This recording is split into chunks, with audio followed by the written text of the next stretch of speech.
Hello, nanhiling tayo. Hello. Hello po, kuya. Japan lang din kayo, no? Opo. Kailan pa yung sakit mo? Hindi ko, nagtagal na po siguro, kuya. Bisaya ka din? Nanay, tatay ko po, kuya. Nakakaintindi po. Pero ano, Tagalog Sa salita? Manila, po. Tagalog sa Manila salita mo? na po ako tumira. Okay. Sa Manila na po ako lumaki. Saan po kayo sa Japan, kuya? Nandito sa Okazaki. Okazaki. Saan po? Nagoya. Headset lang ako, kuya, ha? Bakit headset? Hindi pwede headset. Hindi pwede headset. Okay. Hindi pwede. Oo. May kasama ka dyan? Hindi, yung asawa ko. Paalam mo sa kanya nagpagamot ka. Ay, hapon kasi hindi naniwala sa kanya. Di hayaan mo lang. Makikita ko namang kulam sa'yo. Grabing kulam yung bigat ng katawan mo. Talaga po? Makikita ko yan. Makita ko yung yung aura mo. Makita ko yun. Yung aura ng kulam lang. Opo. Ganon. Saan kuya? Nasaan siya? Japan? Pilipinas? Sa? Yung naggumawa sa akin. Japan, Pilipinas? Wala. Hindi ko alam yan. Walang totoong hula-hula. Kalukuhan yung hula-hula. Hindi. Yung nagkulam ba sa akin? O kaya nga hindi nga ako na hula-hula. Huwag maniwala sa hula-hula. Kaya hindi ko na hula-hula. Maniwala. Huwag kayo maniwala sa mga gamot mga hula-hula. Kalukuhan yan. Walang manghula na totoo. Sige po. Kaya hindi ako na hula-hula. Kaya hindi maganda yan. Okay po. Ang dapat mong hula, alam talaga ang pangalan, alam ang mukha, alam ang alam saan nakatira. Ganon ang hula. Pero yung mga kapitbahay lang, kamag-anak, galit. Hula-hula yan, kalukuhan, no? Hindi ako niwala dyan. Walang ganon. Diyos lang makahula.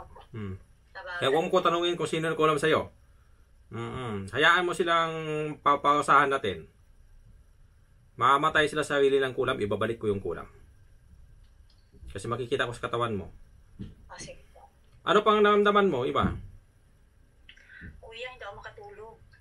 Tapos yung dito ko, kuya, ang dami. Hindi talaga siya nawawala na para siyang nagnana na pag tinitilis ko, nana po ang lumalabas. Yun. Ang dami halos tinapo. Puro na nga po piklat, kuya, Tapos hindi ka nakatulog? Hindi pa ako nakakatulog. Tapos wala akong ganang lumabas ng bahay. Parang ayaw kong makipag-usap. Gusto ko lang, lagi lang ako nasa loob ng bahay. Yun ang ginawa nila. Tapos kuya, mawalan ako ng gana sa lahat. Tapos kuya, lahat ng mga client ko, ako ang umaayaw, parang ayoko magkaroon ng client. Ano ba trabaho mo diyan? Nagkikilay ako, kuya, tapos wala akong ganang magtanggap ng mga client. Sige. Mula ngayon, baka tinitira ka lang, no? Nainggit lang yan sa'yo. Basta kaya ganyan, manginggit lang. Hindi ako nang hula, ha? Siguro, ganyan ang trabaho mo, naiinggit. Pero sinabi kong hula, sino hula ba? Hindi. Basta kayo naiinggit lang mga tao. Ganun lang ang kasi naano ko sa trabaho mo, doon yan sa inggit. Kaya pag sabihin natin na sino, hindi ako nang ayaw kong ganun. No? Kasi kung basta, huwag maniwala sa hula-hula. Okay. Sa akin lang, kaya nakikuha ko sa trabaho, makukuha ko na kung ano yung dahilan. Yun lang. Okay. Tapos sabihin natin, sino? Wala. Hindi ko alam yan. Kahit sino magagamot, wala. Kahit tatanungin mo pang pangalan sa mga kulang, kuhulihin ko, ibang tao ang tinuturo. Kaya huwag kayo maniwala sa pangalan. Tanong tayo yung pangalan, sinong pangalan. Sasabihin, iba talagang sasabihin, sino bang gagawang mangkukulam na magsabi sa totoong pangalan? Wala. Siya ulo na mangkukulam yon. Matalino din yan sila. Ganon yan. Pinag-aaralan din nila anong gagawin nila. Yun lang. Naglalabo din yung mata mo. No? Minsan. Opo. Tapos nagtataka ko, kuya, dito. May parang hinahawi yung buhok ko. Akala ko kaluluwa ng mama ko. Oo. Yung may parang gumagapang na hinahawi dito. Minsan dito. Silang. Ano yung mataas na hililiit mo? Kanan ba yun? Kaliwa? Ang alin po? Taas na hililiit. Kanan, kaliwa? Mataas yung kanan ko. Maliit yung kaliwa. Okay. Siguradong tao yan, no? Kulam. Kaya, pasensya naman ko, kulam. Kasi lahat na ginagawa nila, ibabalik ko sa kanya. pati nag-utos. Hanggang mamatay sila, hindi sila gagaling pag ako magbalik. Wala makagamot sila kahit sarili nila, no? Iba naman kaalaman ko sa kanila, no? Kahit sa ibang manggamot, iba naman kaalaman nila sa akin. Iba yung nakita nyo sa YouTube, iba sa akin. Mag-anda ka ng isang basong tubig. Tubig lang muna, isang baso. Kung may... Isang baso po. Wait lang po. Sige.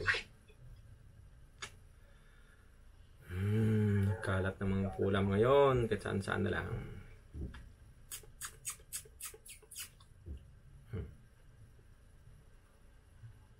Magsisiling ng mga kulam kayo.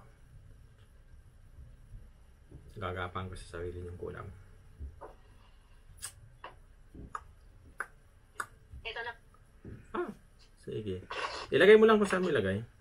Ilagay mo saan. Kaya mo kaya inumin yan eh. Ilagay mo lang sa baba. Yung tubig ilagay lang sa baba. Okay po. Tapos, cellphone ba yung gamit mo? Yep. Ha? Cellphone. Yung cellphone, kunin mo yung cellphone. Hawak. Yung cellphone, igawin mong takip doon sa bunganga ng baso. Sa taas ng baso. Gawin mo takip. Ayan, ganyan. Bitawan mo nga yung tubig. Ilagay mo lang kung saan mo ilagay. Sige po. Tapos ipatong sa taas yung cellphone. Gawin mong takip yung mukha ko. Sige po. Okay na? Okay po. Bitawan, huwag hawakan. Tabi-tabi. Okay po. Sige. Okay. Teka lang po. Ayan. Sige po. Tabi-tabi lang, huwag hawakan. Kaya para ma-surprise yung mangkukulam, suba-suba naman ginawa nila sa mga tao. Sige. Umpisahan ko. Sabi na pagtapos na. Tapos na po, kuya. Kaya nga, sabi ko magsabi na ako pagtapos na. Sorry, Ako ang anuhin mo, sundin. Sorry po. Sige. Okay po.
Sige, inumin mo.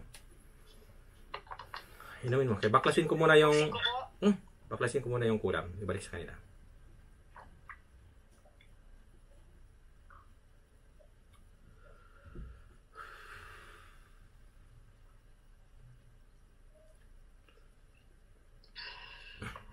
Anong lasa ang tubig?